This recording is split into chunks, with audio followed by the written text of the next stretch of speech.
Greetings. How's it going? Sending shalom, peace to your dwelling. Blessings of vision, of revelation, of divine identity revelation. Let's get into this. How amazing is it that we can just focus on our dream life, focus on our divine identity, focus on the passions that are the righteous desires of our heart, and know that when we focus on them, when we get excited about them, when we really understand that anything is possible and it's all already operating somewhere in the quantum field and all we have to do is align with it, how amazing is it that we get to utilize the currency of faith, the currency of our revelation, supported, bolstered by faith, and know that anything is possible.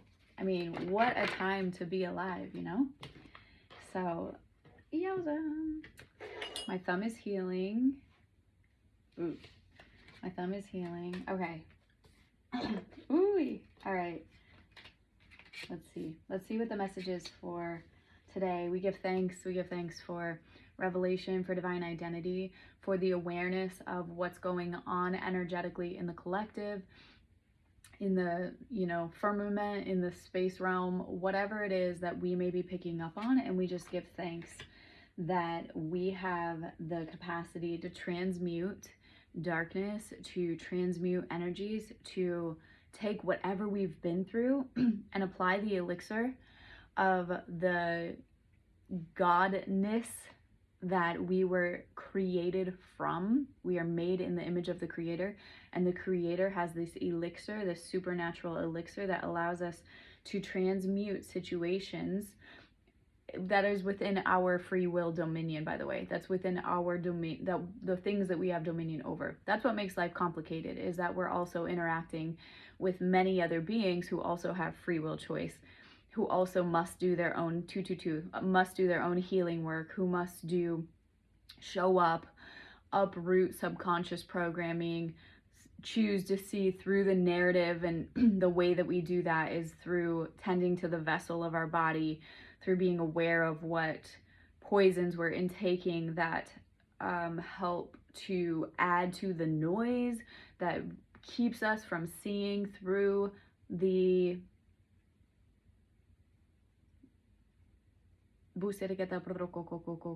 illusion, through the illusion. Okay, so what I have here, let's see here. Thank you, Spirit, for sending us revelatory messages that will help us on our way. I just pray that you would provide for us the revelation that's relevant for the people that are here now under the sound of my voice. Okay, what's good, collective? Okay, so the first card that came out is Cattle on 1,000 Hills.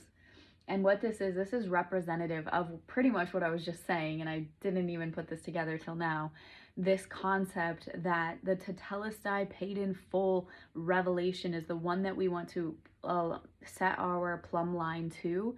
We want to, and if it doesn't matter what your background is in terms of how you were raised, or if you're, it doesn't matter. The point is that there's these universal principles that are true.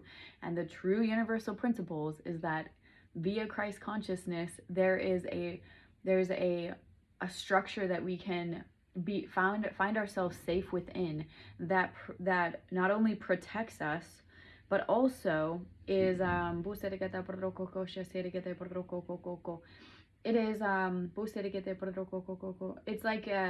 it's like, and I'm seeing a picture and I don't know how to describe it, so that's why I'm stalling a little bit.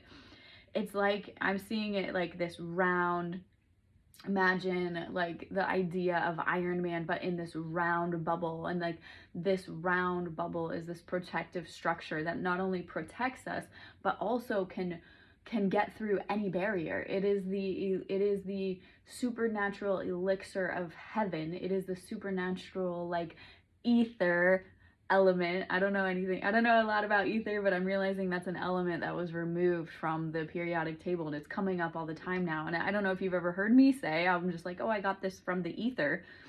you know, I've downloaded these songs from the ether. Like, so I just said that, not really knowing that it was actually, it's an element. So do with that what you will. But cattle on 1,000 hills. The point is that it's this revelation that we want to like live in alignment with, that whatever so long as we're here and so long as we are participating, it requires cooperation. You know, sometimes we are given that sometimes are under this illusion that, like, especially religion will put like God up on this pedestal where it's like it's just all up to God and we're just here kind of like, you know, the helpless little creatures below that are just waiting for Jesus to come back. And it's like, that is so toxic. That is exactly what evil and whatever, like whoever they are, would want you to think. It's a quick, easy card to be lazy, 555. It's a quick, easy card to like not have to take responsibility or have dominion over this joint, that we're all here to actually do work, like do the work, okay? So how do we do the work? We have to visualize and arise into the highest revelation of our divine identity in order to be fully effective in whatever the work is. And the beautiful thing is that we all have unique divine identity assignments. And I said that in air quotes because it won't feel like assignment like school. It'll feel like purpose. It'll feel like fulfillment. It will feel like you being yourself, which is the most comfortable and natural and amazing thing to be. And it will be, and like you'll be in that protective bubble, that Iron Man ball that like can go through any sort of like storm. You know, think about it. It's like fireproof, it's waterproof, it's windproof. It can demolish walls. It can get through anything. This is such a cool vision. These are those moments where I wish that I could like take the vision I'm seeing and turn it into a picture, like somehow project it. Do you know if we have that technology yet? Because that would be so cool.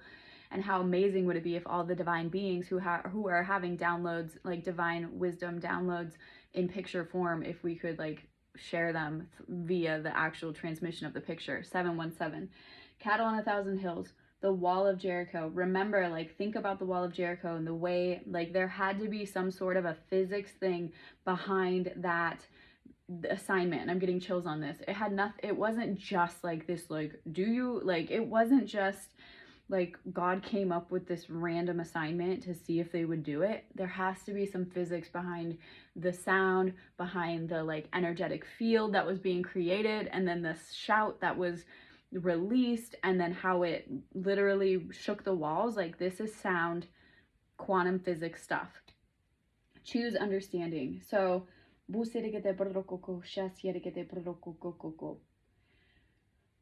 matter what you're going through right now, invite understanding to illuminate your path. Ask your divine team, like, will you bring me understanding on this? And they will. So they're saying like, ask and you shall receive, kind of thing. Like, remember to ask for divine wisdom.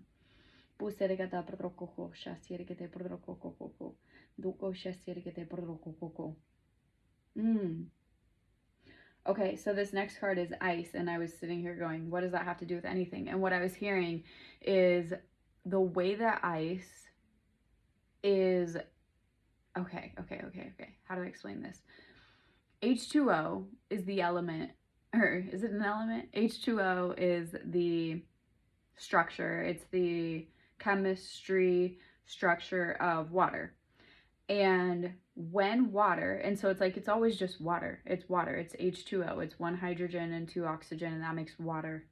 And when that water is exposed to different elements or different environments is what I mean. When that water is exposed to different environments via like temperature, then it will, such a cool revelation. Okay. It will take a different form. So that whole thing about choose understanding. Oh my gosh, this is a crazy, powerful, divine message. I hope I'm doing it justice and getting it through. Okay.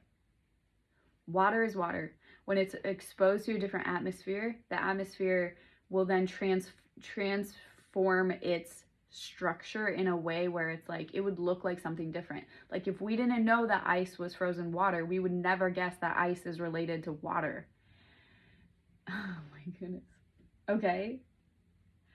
So and then same with like steam. When water is exposed to heat, it produces steam.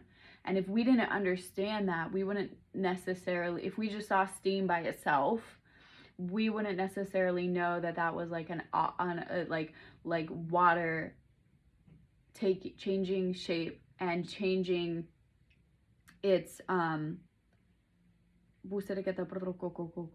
its format for it's been a while since I've been in chemistry class, but if we didn't know that water mixed with heat produces steam, then we would just be like, what is that? And then same with like, if we didn't know that water below a certain temperature creates ice, we would be like, we wouldn't know that those two are related.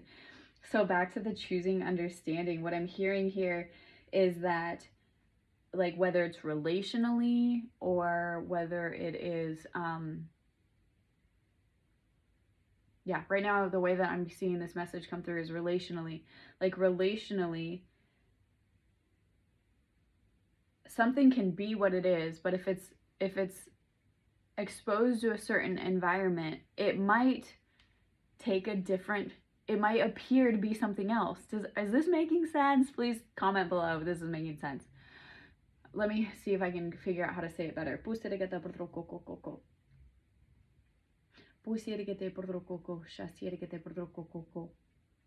Wow, this can go in both ways, by the way. This can go in both ways. Wow, okay. I hope you're listening because this is important. I had to learn this the hard way, by the way, which is a super bummer, but I'm really grateful I learned it. And I'm hoping that I can teach my kids somehow how this whole revelation. So for example, somebody can have impure intentions, 12-12. Somebody can have impure intentions, and those impure intentions are there underneath the surface. But then when they meet you and they like you, they can, if they are somebody who is a taker and they have impure intentions, then they may present like generous or like whatever in order to speak the language, in order to appear as though they're for you. But those impure intentions are there and they will always eventually expose themselves. Okay. And then on the other hand, in a real true love relationship, there can be real true love with good, pure intentions. But let's say something either energetically or like it relationally or in like the mix, somehow the person, let's say they have an anxious attachment style or an avoidant based on not having proper emotional nurturing as a child. So like the love is there, it's pure, it's good intentions, but if something happens where the atmosphere, where the relationship is exposed to something energetically that it's like, you know, the heat or the cold, now that same thing can convert, it can appear to be not love, it could appear to be pulling away, it could appear to be something. Are you picking up what I'm putting down?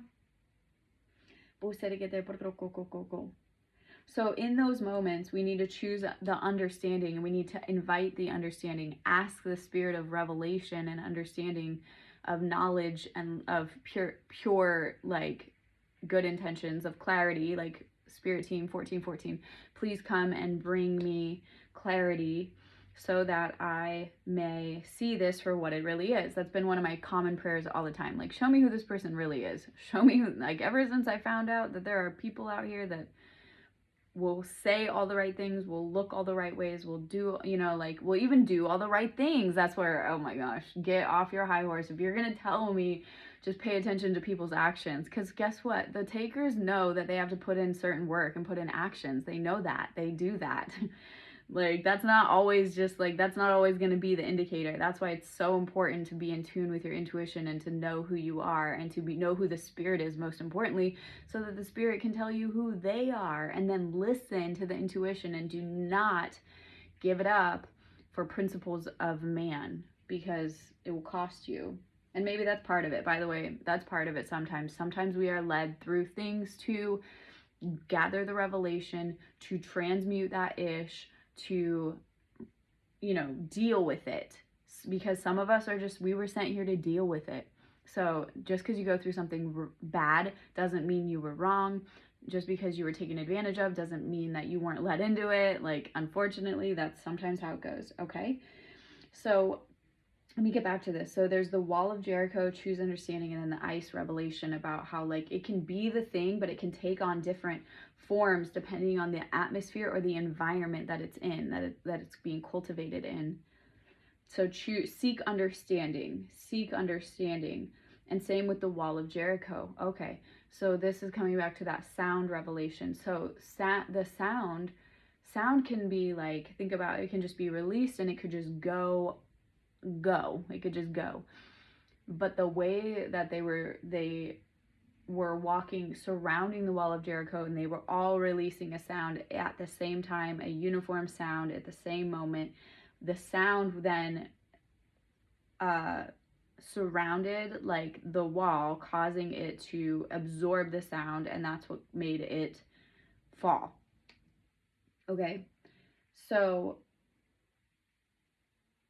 remembering to be responsible with the sound that we release, remembering to align with the revelation that this is like a simulation of sorts, and that we can just choose to let things go, like let things pass us by that are not going to serve the vision of where we're going, and to realize that all of these energies are vibrating at the level of their current consciousness, and that they have free will to either do the work and opt in to the revelation of rising higher or not, and that's their thing. And that is, in my opinion, the crazy like wild card of having free will and doing life with people who also have free will. And yet also the scripture says you'll know them by their fruit.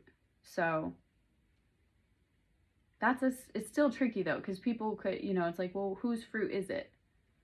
And which fruit are we talking about? And at what point do we like hold it against somebody that they experienced a jolt to where the locust came in and took everything, you know? Like, does that mean we then now judge those people because it's like, well, you had a great thing going, but then, you know, you went through it in life and the locust ate all your seeds and your fruit and your future harvest via your seeds. So like, now, you know what I'm saying? So that's kind of that's something that I'm always wondering about. But firm up your foundation. And what I'm hearing with this is firm up your foundation in your daily practices, or via your daily practices. Firm up your foundation via daily practices of visualizing your divine identity, doing mirror work, scripting, meditation, guided meditations, and just start writing things out as if it's already happened in the dreamiest way, whatever the dreamiest thing for you is. And be excited, allow yourself to get invested in that, because there is a timeline. Yeshua said it's paid in full. So there is a timeline where that exists, and you get to choose to align with it. Okay. And it's bigger than you know. So like, whatever your divine purpose is bigger than you know. And I believe that this whole message, wow, it's like really actually this very holistic message from start to finish. And I pray that the spirit will fill in for you whatever I neglected to say well, because it's bigger than you know. Your divine identity is meant to be here. It's meant to do things. It's meant to operate, because that unextinguishable fire that's within you will transmute whatever you encounter, and therefore the whole collective will benefit from you being yourself. So continue being yourself, okay? Be blessed, be well, be free.